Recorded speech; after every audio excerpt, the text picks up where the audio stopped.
On October 4th, 2021, Facebook, Instagram, WhatsApp was down from 11:42 a.m. Eastern Time to 6 hours after that. Now, this is the response from Facebook. Facebook says, to the huge community of people and businesses around the world who depend on us, we're sorry. We've been working hard to restore access to our apps and services and are happy to report they are coming back online now.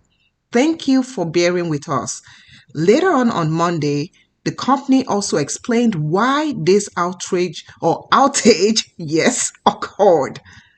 Facebook says, our engineering team have learned that configuration changes on the backbone routers that coordinate network traffic between our data centers caused issues that interrupted this communication.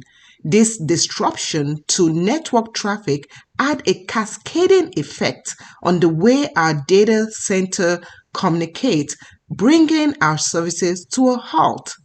Now, there are so many theories why this happened, but Facebook says it has no evidence that any user data was compromised during the disruption.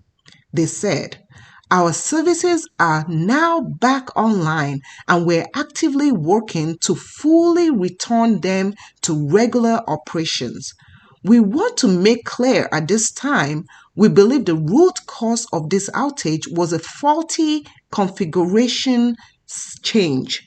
We also have no evidence that user data was compromised as a result of this downtime, they said. Now, when this was first reported, Facebook company, the spokesperson said that they are aware that some people are having trouble accessing the app and products, and they're really working hard at it. So they also experienced some network issues, and really, the end of it all, Facebook says they're sincerely apologetic.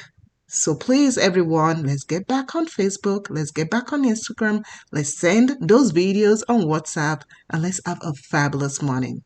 Take care, guys. Bye.